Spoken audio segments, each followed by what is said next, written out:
На нашей планете есть здания, которые не должны существовать. Не потому, что они красивые или старые, а потому, что они нарушают все, что мы знаем о возможностях древнего человека. Водопровод за 1000 лет до Рима, стены без единой капли раствора, которые стоят 8 столетий, храмы, вырубленные сверху вниз, в цельной скале, где одна ошибка означала бы гибель всего проекта.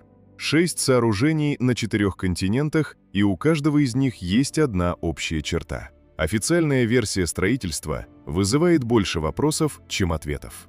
3200 лет назад в центре современной Турции стоял город, который знал весь древний мир. Хаттуса, столица Хеттской империи, раскинулась на площади, которую окружала крепостная стена длиной 8 километров со 100 оборонительными башнями. В период расцвета здесь жили до 50 тысяч человек, а сама империя на равных соперничала с Египтом и Ассирией. Хетты первыми в истории подписали международный мирный договор с фараоном Рамзесом II после битвы при Кадеше в XIII веке до нашей эры. Ворота города охраняли каменные львы и сфинксы, вырезанные из цельных глыб. Под стенами проходил тоннель длиной 70 метров, через который защитники могли выйти в тыл осаждающим. Это была не просто столица, а военная машина, закованная в камень. Если вам нравятся подобные исторические загадки, и вы хотите разбираться в них глубже, подпишитесь на канал, потому что дальше будет только интереснее. Около 1200 года до нашей эры произошло нечто необъяснимое. Хетты не проиграли решающую битву, их не смела чума, город не разрушило землетрясение. Они просто ушли, забрав с собой все до последнего гвоздя. Немецкий археолог Юрген Зеер, руководивший раскопками Хаттусы с 1994 по 2005 год, обнаружил поразительный факт. В жилых кварталах, в храмах, в мастерских не осталось ни одного предмета повседневного быта. Ни разбитого горшка, ни забытого инструмента, ни мелкой монеты. Все, что нашли археологи за 100 лет раскопок, это 15 тысяч глиняных табличек с текстами и огромные пифосы для хранения зерна, слишком тяжелые, чтобы их увезти. Царь Супилулиума II вывез из города все – двор, армию, ремесленников, статуи богов и даже скобяные изделия. Переезд был спланирован как военная операция, без паники, без спешки. А потом кто-то поджег опустевший город и сравнял его с землей. Как вы думаете, что могло заставить целый народ бросить столицу, которую они строили 500 лет? Напишите свою версию в комментариях. Дендрохронологический анализ, опубликованный в журнале Nature, выявил причину. В период с 1198 по 1196 год до нашей эры Центральная Анатолия пережила 3-летнюю экстремальную засуху. Но засуха не объясняет, куда ушел целый народ. Хетты исчезли настолько бесследно, что уже через несколько столетий греческие историки не знали об их существовании. Империя, воевавшая с Египтом на равных, стерлась из памяти человечества так, словно ее никогда не было. Историки до сих пор не знают, кто сжег пустой город и куда ушли его жители. Хаттуса остается единственной столицей древнего мира, которую не завоевали и не разрушили враги, а организованно эвакуировали сами хозяева. Хетты покинули свою столицу, забрав с собой все, включая память о себе. Но на острове посреди Средиземного моря другая цивилизация поступила ровно наоборот. Она не пряталась и не убегала, а распахнула двери настежь, отказавшись от самой идеи обороны. Когда в 1900 году английский археолог Артур Эванс начал раскопки на холме Кефал на острове Крит, он ожидал найти скромное поселение. Вместо этого из-под земли вышел дворец площадью в 24 тысячи квадратных метров с более чем 1000 помещений на 5 этажах. Эванс потратил на раскопки 30 лет и собственное состояние, скупив все земли вокруг холма. То, что он нашел, перевернуло представление о древнем мире. Кнос оказался первым зданием в истории человечества, где одновременно применялись водопровод, канализация, вентиляция, искусственное освещение и отопление. 3700 лет назад по глиняным трубам во дворец поступала вода из горного источника. 2 отдельных стока, облицованных камнем, отводили канализацию и дождевую воду за пределы здания. Европа получит подобные удобства только в XIX веке нашей эры, через 3,5 тысячелетия. Дворец не имел окон в привычном понимании. Свет проникал через специальные световые колодцы в крыше, которые одновременно служили вентиляцией. Эти проемы были рассчитаны так, что освещали помещение вплоть до первого подземного этажа, создавая игру света и тени, которую невозможно было получить случайно. Планировка дворца настолько запутана, что археологи насчитали более 1300 помещений, соединенных коридорами, лестницами и переходами на разных уровнях. Именно эта хаотичная сложность породила миф о лабиринте Минотавра, и когда ходишь среди руин, легко понять, почему древние греки верили, что отсюда невозможно найти выход. Но инженерные чудеса дворца меркнут перед главной загадкой минойской цивилизации. Кносский дворец не имел крепостных стен, ни одной на всем острове. На всем острове Крит археологи не нашли ни одного оборонительного сооружения минойского периода. Цивилизация, которая доминировала в Средиземноморье на протяжении столетий, которая контролировала торговые пути от Египта до Греции, просто не считала нужным защищаться. Минойцы не боялись нападения, а значит, либо у них не было врагов, либо их мощь была настолько очевидна, что никто не решался на атаку. Их фрески не изображают битв и военных побед. Они полны дельфинов, танцоров и цветов. Это единственная великая цивилизация древности, которая оставила после себя образы радости вместо образов войны. Погубила минойцев не армия и не заговор, а стихия. Извержение вулкана на острове Тира между 1645 и 1500 годом до нашей эры уничтожило все побережье. Цунами смело прибрежные города Крита и похоронило цивилизацию, не знавшую страха. Минойцы построили мир без стен и оказались беззащитны перед единственным врагом, от которого стены бесполезны. Крит остался без своих строителей, и руины Кносса молчали 3000 лет. А далеко к югу, в самом сердце Африки, другой народ возводил из камня нечто, во что Европа откажется поверить. В 1871 году немецкий геолог Карл Маух добрался до юго-восточных холмов современного Зимбабве. Он замер перед гранитными стенами, которых по всем представлениям европейской науки того времени здесь быть не могло. Стена высотой почти 11 метров и толщиной около 5 метров тянулась дугой на 244 метра. Она была сложена из идеально подогнанных гранитных блоков, без единой капли раствора или связующего материала. На верхней части стены шел пояс зигзагообразного орнамента, выложенного с математической точностью, занимающий четверть всей длины. Маух немедленно объявил, что нашел дворец царицы Савской, потому что, по убеждениям того времени, ни один африканский народ не мог создать подобное. Следующие полвека европейские ученые приписывали Великий Зимбабве финикийцам, египтянам, арабам, кому угодно, только не тем, кто его действительно построил. Правда оказалась проще и одновременно грандиознее любой легенды. Великий Зимбабве построили предки народа Шона, начиная примерно с XI века нашей эры. Это был центр империи, торговавший золотом, слоновой костью и медью, с арабскими купцами и даже с Китаем. Археологи нашли здесь китайский фарфор и персидские бусы, доказывающие, что этот африканский город был частью глобальной торговой сети. Расскажите, из какой вы страны, пока смотрите это видео. Интересно узнать, как далеко разлетается эта история. На строительство всего комплекса ушло около 120 тысяч тонн гранитных блоков. Строители использовали естественное свойство местного гранита раскалываться на ровные пластины при нагревании и резком охлаждении. Они разводили огонь на поверхности скалы, а затем обливали раскаленный камень холодной водой, получая блоки почти одинакового размера. Но одна деталь до сих пор ставит исследователей в тупик. Внутри Великой ограды стоит монолитная коническая башня высотой 9 метров с окружностью 17 метров у основания. Она абсолютно цельная, без единого внутреннего помещения. Никто до сих пор не знает, зачем ее построили. Она не хранилище, не алтарь, не маяк. Это 9 метров идеально уложенного гранита, не имеющие никакой практической функции. В одном из помещений на холме археологи нашли 7 статуэток птиц, вырезанных из мыльного камня. Каждая птица сидела на столбе высотой в человеческий рост. Эти фигуры не похожи ни на одну известную африканскую птицу. Их форма скорее символическая, чем реалистическая. Сегодня одна из этих птиц изображена на флаге, гербе и банкнотах Зимбабве. фрагмент до конца непонятого прошлого, стал символом целой нации. К XV веку Великий Зимбабве был покинут. Город, в котором жили до 18 тысяч человек, опустел.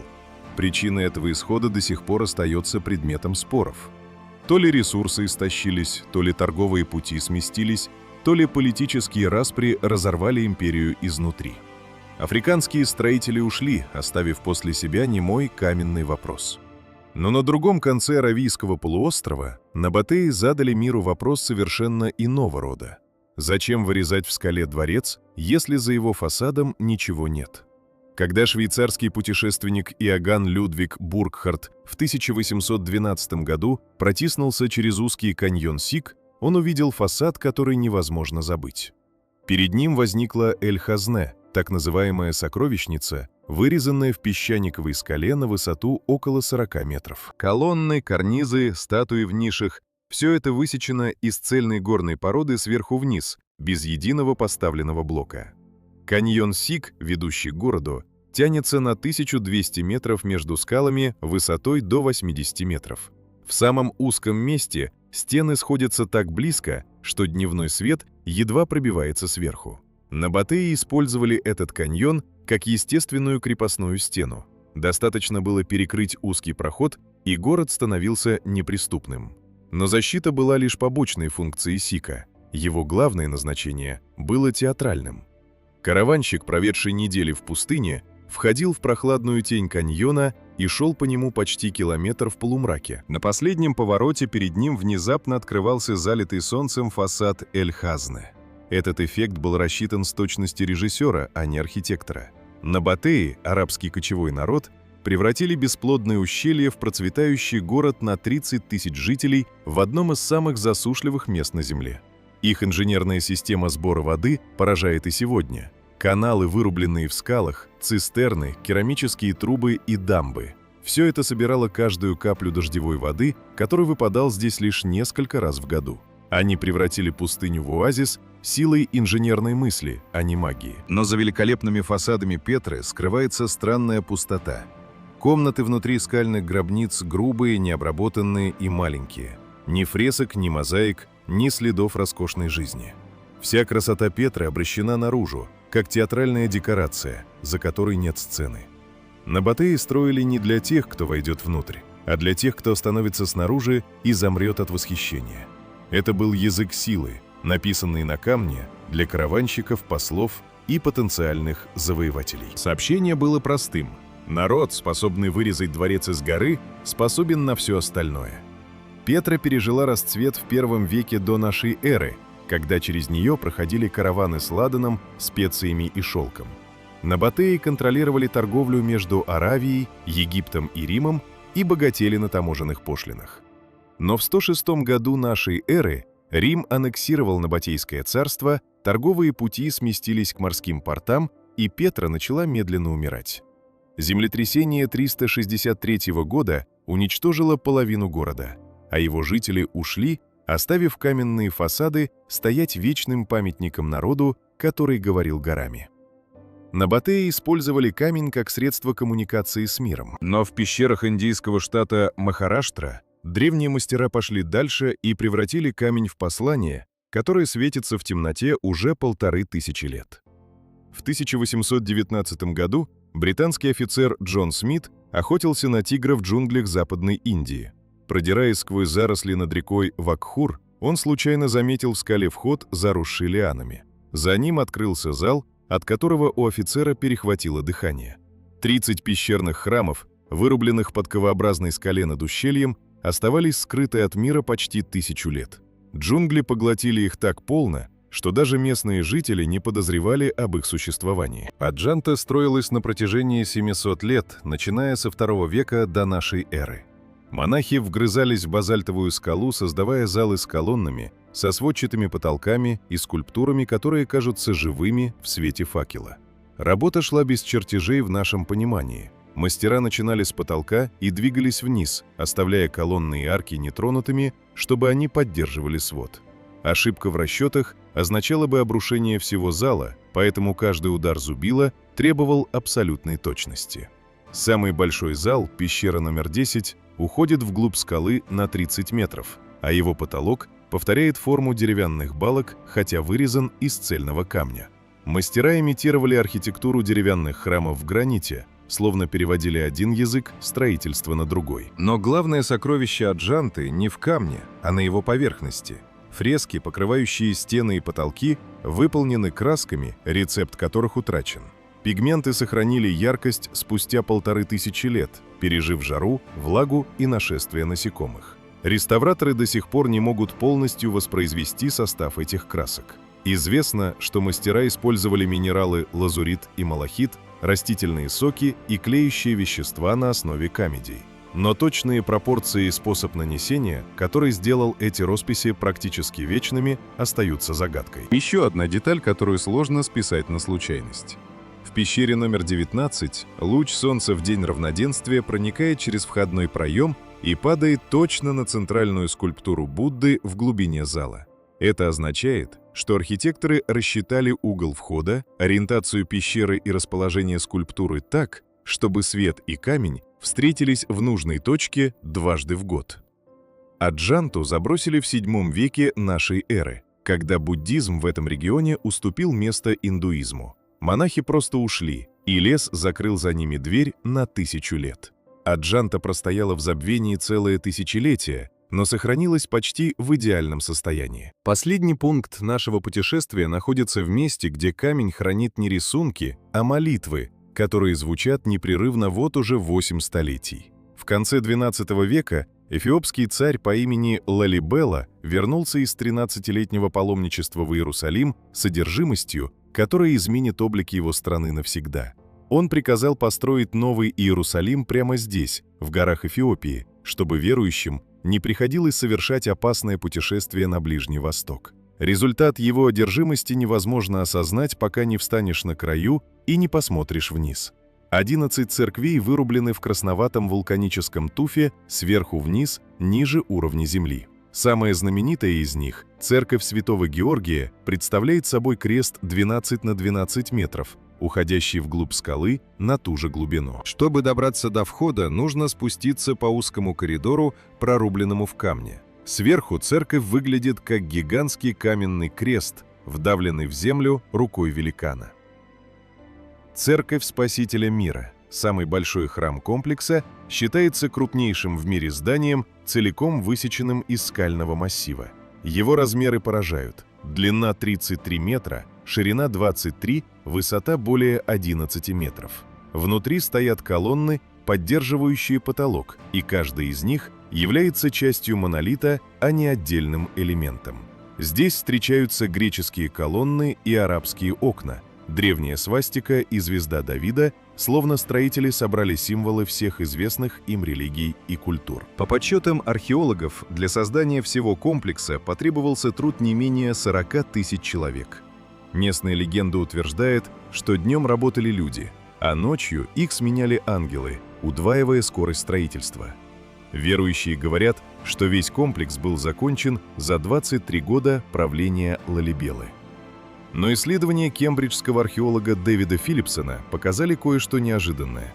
Некоторые из этих пещер могли быть высечены еще за 500 лет до Лалибелы, в эпоху заката Аксумского царства, и изначально не были церквями.